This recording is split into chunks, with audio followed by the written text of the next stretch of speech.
할렐루야. 네. 오늘은 우리 주님께서 우리를 위하여 십자가 못 박혀 죽으시고 부활하신 부활절입니다. 무슨 설교할지 다 아시죠? 부활절 10년 믿으셨으면 10번은 들으셨을 테고 20년 믿으셨으면 20번은 부활절 설교를 들으셨을 겁니다. 그러니까 뭔 내용인지 다 알아요. 그래서 오늘은 그 다 알고 있는 내용을 하고자 하는 게 아니라 조금 다른 의미의 말씀을 전하려고 합니다. 복음서는 예수님의 순환과 부활이 기록되지 않았더라면 아무런 의미가 없다라고 저는 생각이 됩니다. 그만큼 예수님의 순환과 부활은 굉장히 중요한 의미를 담고 있습니다. 부활이 있었기 때문에 제자들이 그 말씀을 거꾸로 추적하여 예수님의 말씀이 모든 것들이 사실이라는 것을 밝혀낼 수 있다는 겁니다. 예수님의 죽으심과 부활이 갖는 엄청난 사실과 충격이 있어야만이 그것을 기초로 해서 예수님의 말씀들이 헛된 것이 아니라 살아있는 말씀이라는 것이 증명이 된다는 거예요. 만약 예수님의 순환과 부활이 없었더라면 예수님의 말씀들과 그 생애는 그냥 세상 역사 가운데서 세계 4대 성인 가운데 한 사람이 될 것이고 그냥 좋은 말씀, 좋은 일들 하신 분이라고만 생각이 될 겁니다. 그렇게 되면 성경은 아무런 가치가 없는 것이 된다는 거죠. 그래서 예수님의 순환과 부활은 우리에게 굉장히 중요한 의미를 갖고 있습니다. 그런데 요한복음, 자, 사복음서가 뭐죠? 마태, 마가, 누가? 요한입니다. 근데 이걸 또 두 가지로 나눠요. 앞에 세 개는 공관복음이라고 하고요. 요한복음은 따로 떼어놓습니다. 그런데 따로 떼어놓은 이유가 있어요. 달라요. 요한복음에 기록된 예수님의 순환과 부활에 대한 기록은 앞에 나오고 있는 마태나 마가나 이 누가복음과는 아주 판이합니다. 그래서 금방 얘기했던 것처럼 세 복음서를 공관복음이라 얘기하는데 그 의미가 뭐냐면 같은 시각을 갖고 보고 기록했다는 거예요. 그러니까 내용이 거의가 유사성을 갖고 있고 비슷합니다. 그러나 요한복음은 전혀 달라요. 요한복음 18장부터 시작해서 21장까지가 예수님이 당하신 고난과 부활에 대한 것들을 기록하고 있습니다. 그런데 이 말씀들 읽다 보면 공관복음과는 굉장히 다른 것들을 우리가 발견하게 됩니다. 어떤 걸 보냐면 예수님이 당하신 순환이 감상적인 차원에서 기록된 게 요한복음에는 하나도 없더라는 겁니다. 여러분, 예수님의 십자가 그럼 여러분의 마음에 어떤 생각이 먼저 떠오르십니까? 어떤 감정적인 분위기? 승리로 보이십니까? 처절한 것으로 보이십니까? 예수님의 십자가 그러면 일단 우리는 뭐가 아파요? 가슴이 아파요. 그렇죠? 비감한 느낌이 듭니다. 복음성가나 찬송가 구절 가운데도 걸음마다 자옥마다 피로 물든 골고다 언덕길, 이런 가사들도 있어요. 그래서 예수님의 순환 그러면 우리는 먼저 가슴이 답답하고, 또 십자가를 지시기 전에 어디 올라가시죠? 겟세마네 동산에 올라가셔서 기도하실 때 흐르는 땀방울이 핏방울처럼 되기까지 애쓰시며 기도했던 처절하게 피로 물든 십자가가 우리는 가장 먼저 떠오른다는 겁니다. 물론 성경에서 그런 부분들을 앞에 공관복음에서 기록하고 있어요. 마태복음 26장에 보면 예수께서 제자들과 함께 겟세마네라 하는 곳에 이르러 제자들에게 이르시되 내가 저기 가서 기도할 동안에 너희는 여기 앉아 있으라 하시고 베드로와 세베대의 두 아들을 데리고 가실새 고민하고 슬퍼하사 이에 말씀하시되 내 마음이 매우 고민하여 죽게 되었으니 너희는 여기 머물러 나와 함께 깨어있으라 하시고, 여기 보면 예수님이 어땠어요? 고민하고 슬퍼하셨어요. 그래서 뭐라고 표현하냐면 내 마음이 매우 고민하여 죽게 죽게 되었다라는 묘사들이 나옵니다. 그러니까 실제로 예수님의 일들이 얼마나 힘들고 어려우셨나 하는 것들을 묘사한 것이 바로 이 말씀이에요. 마가복음에도 비슷하게 기록되어 있어요. 그들이 겟세마네라 하는 곳의 이름에 예수께서 제자들에게 이르시되 내가 기도할 동안에 너희는 여기 앉아있으라 하시고 베드로와 야고보와 요한을 데리고 가실새 심히 놀라시며 슬퍼하사 말씀하시되 내 마음이 심히 고민하여 죽게 되었으니 너희는 여기 머물러 깨어 있으라 하시고. 똑같죠. 누가복음에도 그래요. 예수께서 나가사 습관을 따라 감람산에 가심에 제자들도 따라갔더니 그곳에 이르러 그들에게 이르시되 유혹에 빠지지 않게 기도하라 하시고 그들을 떠나 돌 던진 만큼 가서 무릎을 꿇고 기도하여 이르시되 아버지여 만일 아버지의 뜻이거든 이 자를 내게서 옮기시옵소서. 그러나 내 원대로 마시옵고 아버지의 원대로 되기를 원하나이다 하시니 천사가 하늘로부터 예수께 나타나 힘을 더하더라. 예수께서 힘쓰고 애써 더욱 간절히 기도하시니 땀이 땅에 떨어지는 핏방울같이 되더라. 자, 공간복음을 보면 하나같이 뭐예요? 예수님이 십자가의 고통을 하나님께 호소하는 장면이 나옵니다.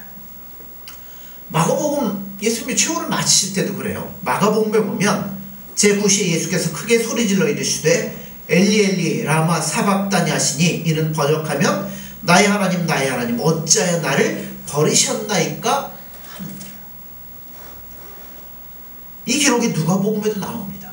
자, 세 공간복음이 같은 의미에서 이것을 보고 있다는 거예요. 그런데 뜻밖에도 오늘 우리가 살펴보는 이 요한복음에서는 이러한 묘사들이 하나도 없습니다.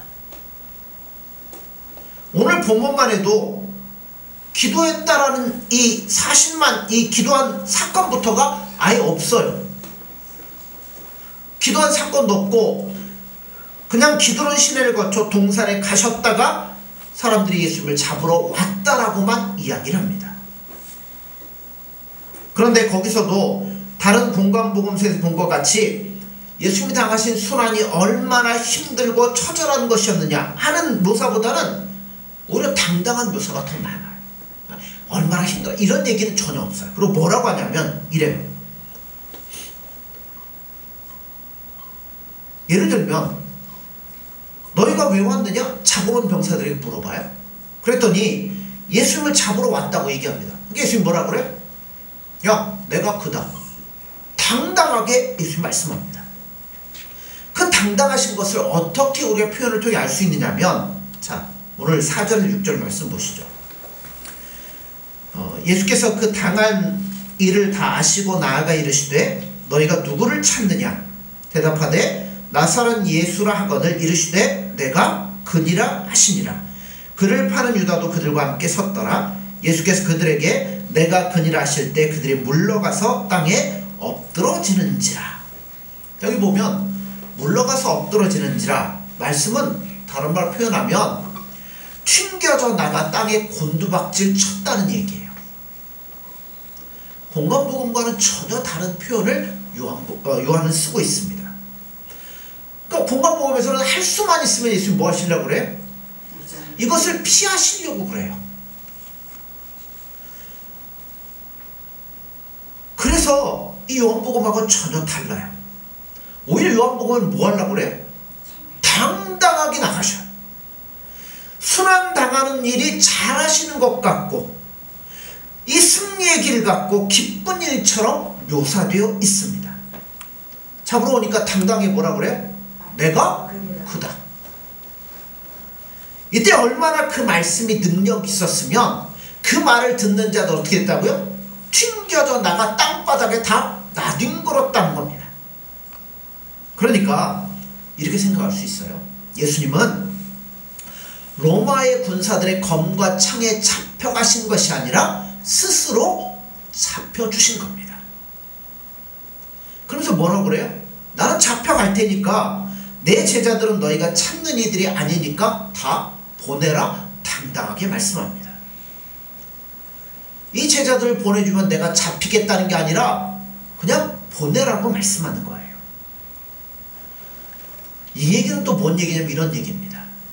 예수님을 잡으러 온 자들이 자기들 힘으로는 이렇게도 저렇게도 아무것도 할 수 없었더라는 겁니다. 잡혀가셔서도 엘리 엘리 라마 사박다니 이런 최후의 음성이라든가, 아니면 예수님 십자가를 지고다 힘들어서 쓰러지니까 누가 대신 지고 왔어요? 구레네 시몬이 지고 갑니다. 그런데 요한복음에는 그런 기록이 1절 없다는 겁니다. 또한 18장 19절 이하에 보면 빌라도의 그 대제사장 앞에서 신문당하는 장면도 나오는데 굉장히 담대하게 말씀하십니다. 18장 19절 23절에 보면 대제사장이 예수에게 그의 제자들과 그의 교훈에 대하여 물으니 예수께서 대답하시되 내가 드러내놓고 세상에 말하였노라.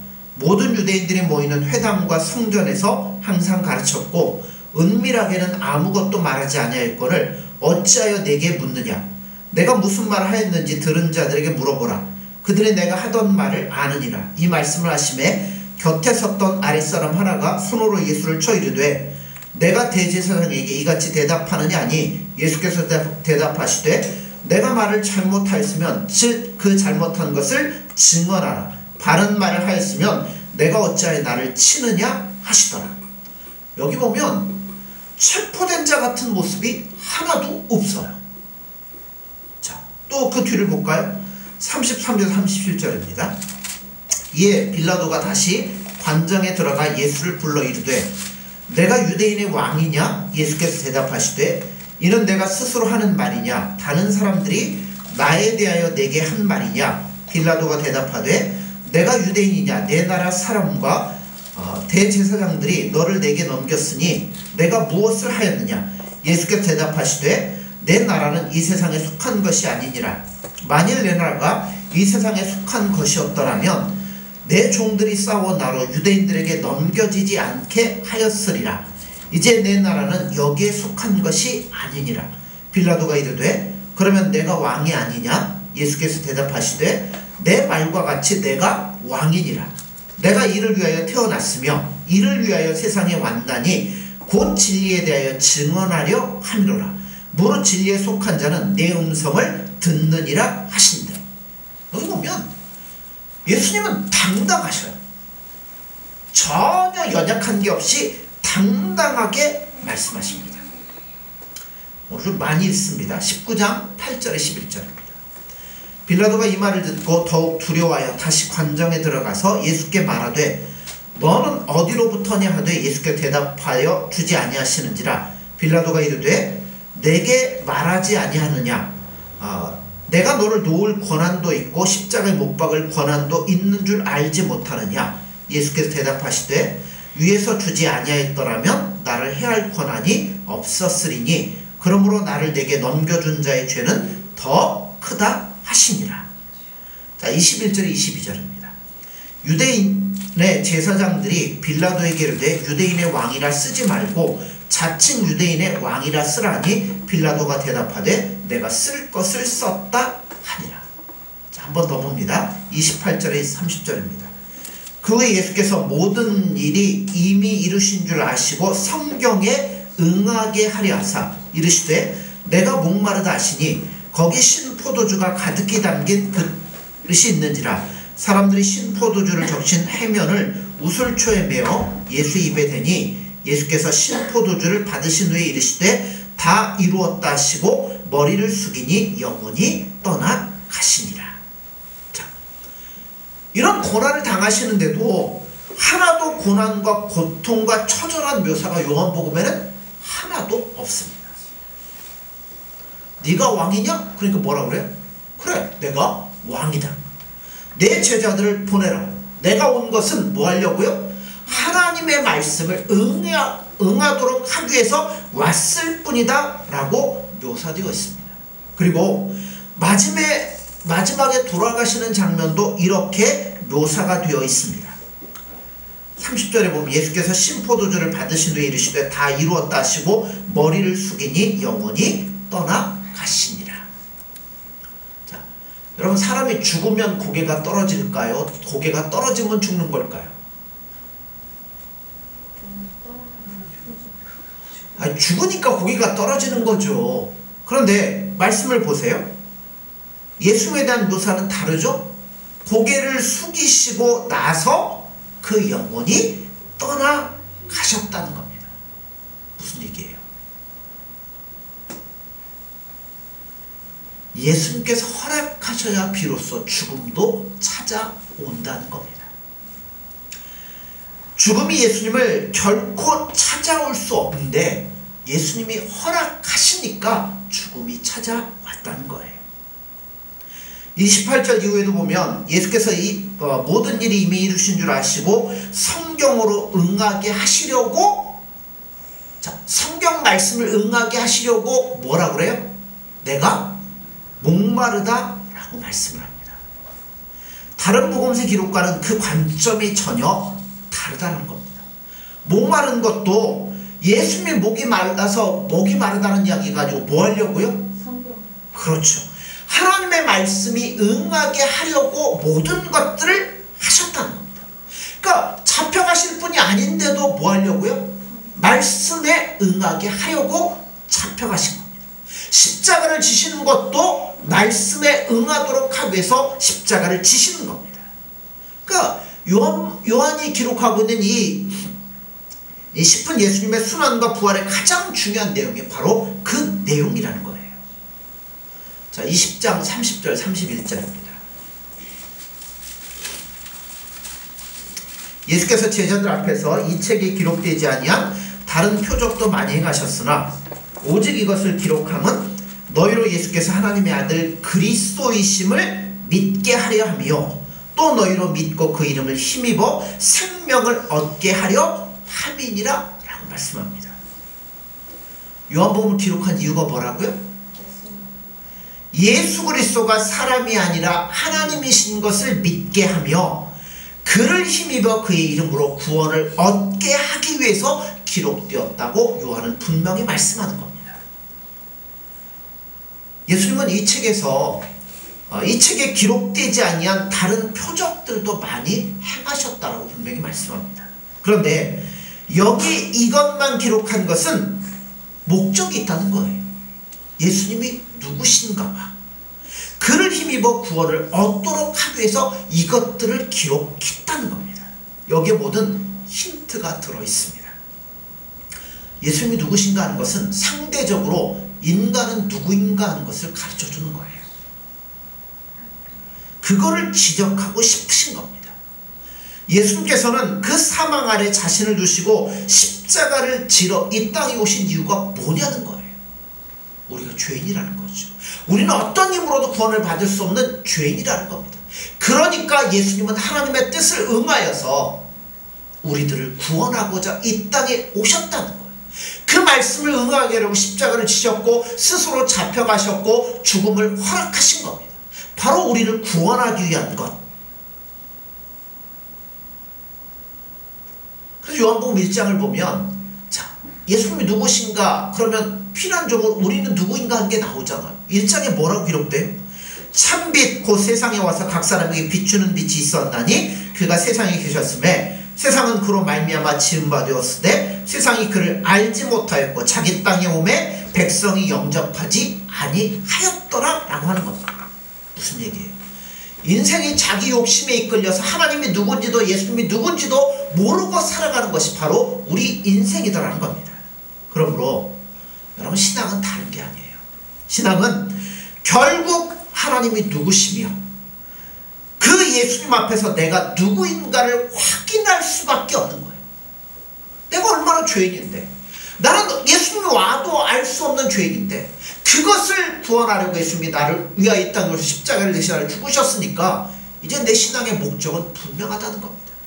그 예수님을 알고 그분을 닮아가고 그분을 더 깊이 아는데 내 인생의 모든 것들을 맞추는 게 바로 신앙의 목적이라는 겁니다. 이러한 확인이 없이 하나님 앞에 나아가는 신앙은 한마디로 헛된 신앙이라는 겁니다. 이 같은 생활을 디모데전서 6장에서는 이렇게 고백을 하고 있습니다. 고발하고 있습니다.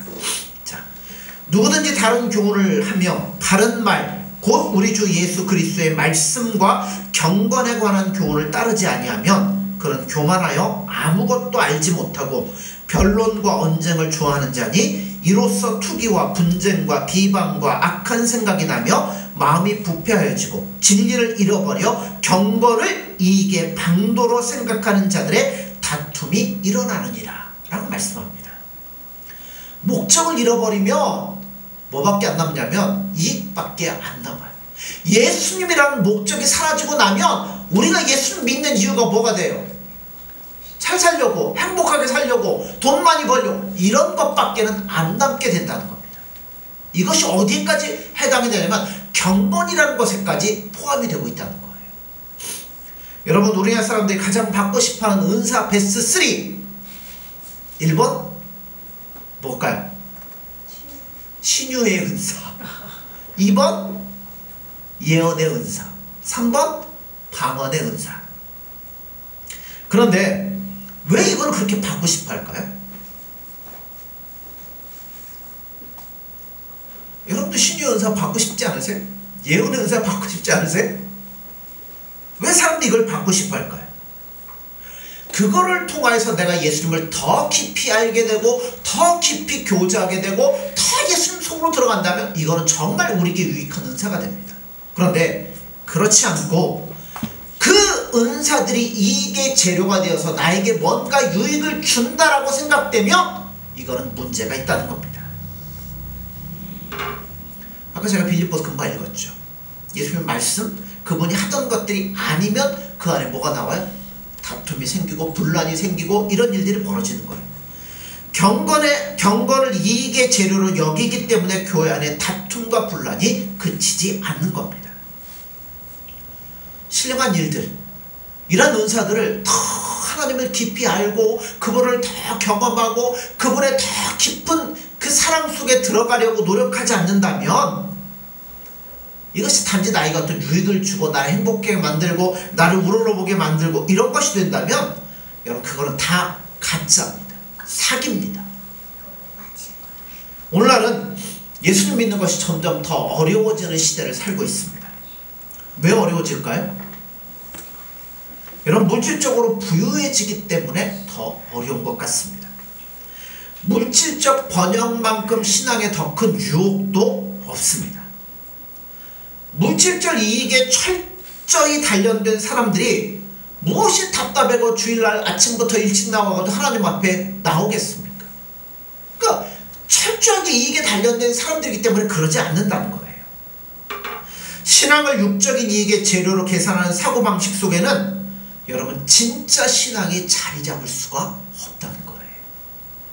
예수님을 믿으면 나에게 뭔가 유익해질 것이고 예수님을 믿으면 뭔가 평안이 올 것이고 예수님을 믿으면 어떤 좋은 일들이 여러분 이렇게 이익의 재료로 삼다 보면 누가 없어요? 예수님이 그 안에 없게 되는 거예요. 뭐만 남아요? 이익만 남고 어떤 좋은 것밖에 안 남는다는 겁니다. 그러므로 그 안에는 참다운 신앙이 자리 잡을 틈이 없다는 거예요. 참신앙은 경건을 육적인 이익의 재료로 여기는 차원이 아니에요. 하나님이 계시며 영원한 나라가 있고 예수님이 기뻐하시는 이 기뻐하시며 원하시는 뜻을 나도 기뻐하며 받아들이는 차원의 신앙이 여러분 참 아름다운 신앙인 겁니다. 그러므로 여러분 예수님 믿는 것, 이 기독교인이 되는 것을 무슨 뭐 교양인이 되는 것 이런 수준으로 생각하시면 절대 안 됩니다. 교회 나오고 신앙생활하는 것을 하면 여러분에게 무슨 좋은 교훈되는 일이 많고 이익거리가 많을 것 이런 생각 때문에 신앙생활한다면 그거는 날짝 헛된 것일 수밖에 없습니다. 우리가 추구하는 것은요 영원한 것이고 진리에 관한 것이에요.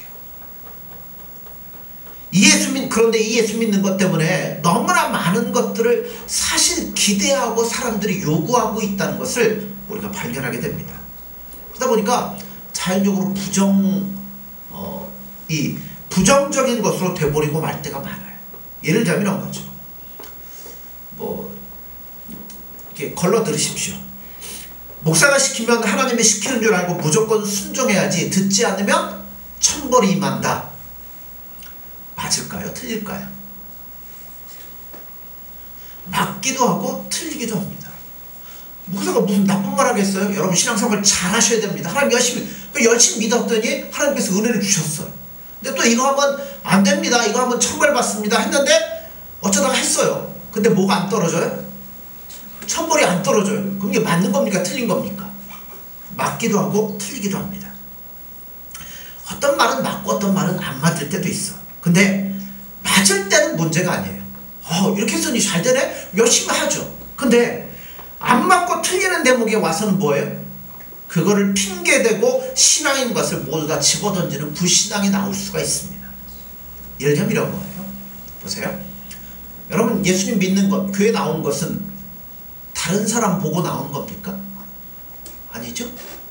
예수님이 나를 사랑하셔서 이렇게 나를 위해 온갖 사랑을 베풀어 주셨으니 그분을 더 사랑하고 그분 앞에 나아가고자 예수님 앞에 나와서 예배하고 신앙생활 하는 거예요. 그런데 어떤 분들 보면 교회 왔더니 누구 꼴 보기 싫어갖고 나 교회 안 간다 이런 얘기하는 분이 있죠. 또 이런 것들 수 있어요. 난 누가 헌금 좀 내고 생색내는 거 꼴 보기 싫다.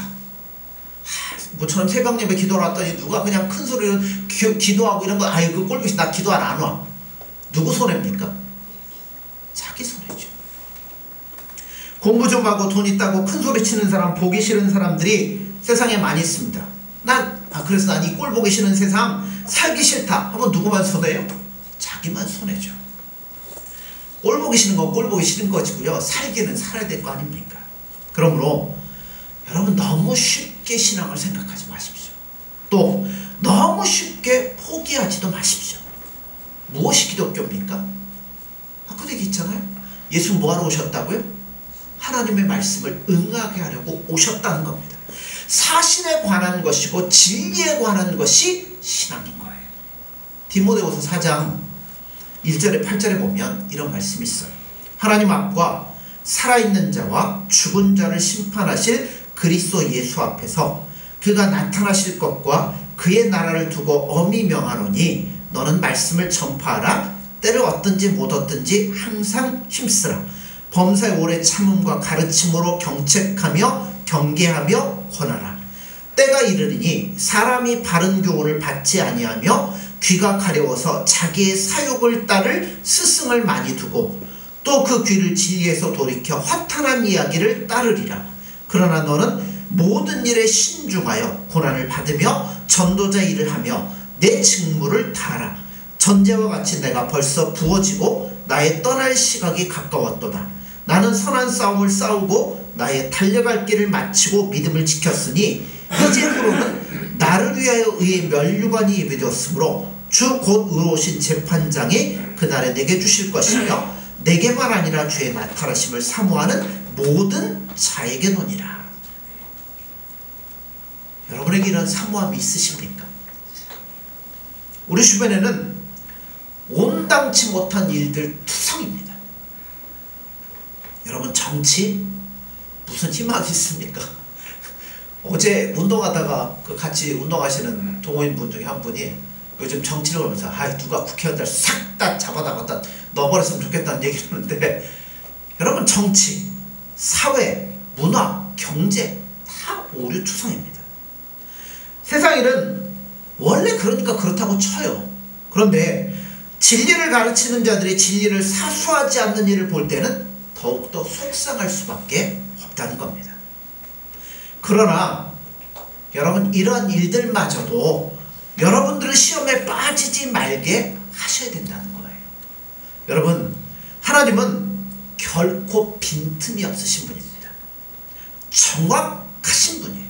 홀이라도 남김없이 다 계산하신다고 합니다. 그러니까 오늘도 그분은 우리를 지키시고 있다고 해요.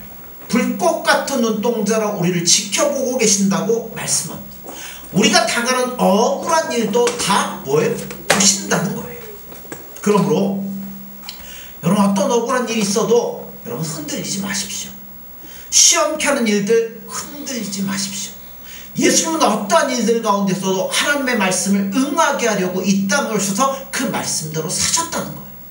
그 예수님 뭐 때문에 그렇게 하셨다고요? 뭐 하려고요? 예, 말씀을 응하는데 그 말씀이 뭐예요? 우리를 구원하여 하나님의 거룩한 백성 삼아주시려고 이 모든 것들에 흔들리지 흔들리지 않으면 그 길을 향해 나아가라는 겁니다. 그리고 또 나아가서 이빠른 소리도 하십시오. 교회가 어떠느니 뭐 이런 그런 할 필요가 없어요. 우리 뭐만 하면 돼요. 예수님 바라보고 예수님 사랑합니다. 세상은 이래도 나는 예수님밖에 없습니다. 그러면 예수님 앞에 나아가셔야 된다는 겁니다. 그렇지 않으면 우리는 뭐 할 수밖에 없어요? 시험에 들고 넘어질 수밖에 없다는 겁니다. 하나님이 계시고 예수님이 오셨으면 우리는 그 앞에 다 죄인들입니다. 그런 죄인들을 하나님이 예수님이 얼마나 사랑하셨습니까? 그래서 나를 위해 이 땅에 오시고 십자가를 못 박혀 죽으시고 부활하셔서 구원의 모든 것들을 완성하셨다는 겁니다.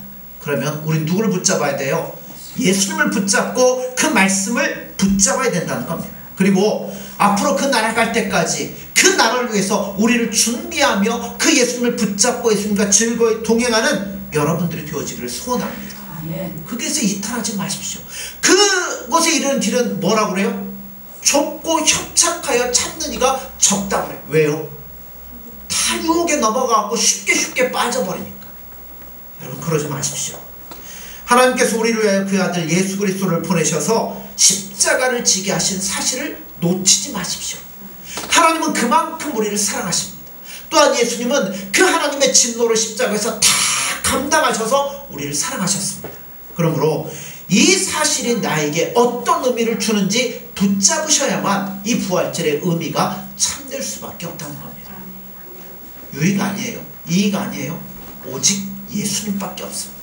그러므로 사랑하는 성도 여러분들, 오직 예수님만을 붙잡고 그분의 약속, 그분의 사랑, 그분의 모든 것들을 붙잡고 예수님 안에서 승리하기를 간절히 소원합니다. 기도하겠습니다. 예수님 사랑합니다. 또한 감사합니다. 그 모든 고난과 순환과 죽음 앞에서도 당당하게 자신을 밝히시며 하나님의 말씀을 응하여 우리를 구원하기 위해 이 땅에 예수님이 오셨다고 말씀하셨습니다. 우리 신앙에 있어서 제일 중요하다면 그 예수님을 알고 그 예수님을 더 닮아가고 그 예수님과 동행하는 것입니다. 주님, 헛된 것에 마음을 빼앗기지 않게 도와주옵소서. 하나님, 헛된 것에 우리의 마음이 흔들리지 않게 도와주옵소서. 오직 예수님께 우리 초점을 맞추고 그 예수님만을 사랑하며 그 예수님을 더욱더 알고 닮아갈 수 있는 저희들의 삶이 될 수 있도록 함께하여 주옵소서. 예수님의 이름으로 기도드립니다. 아멘. 우리 213장 부르시면서 봉헌하겠습니다.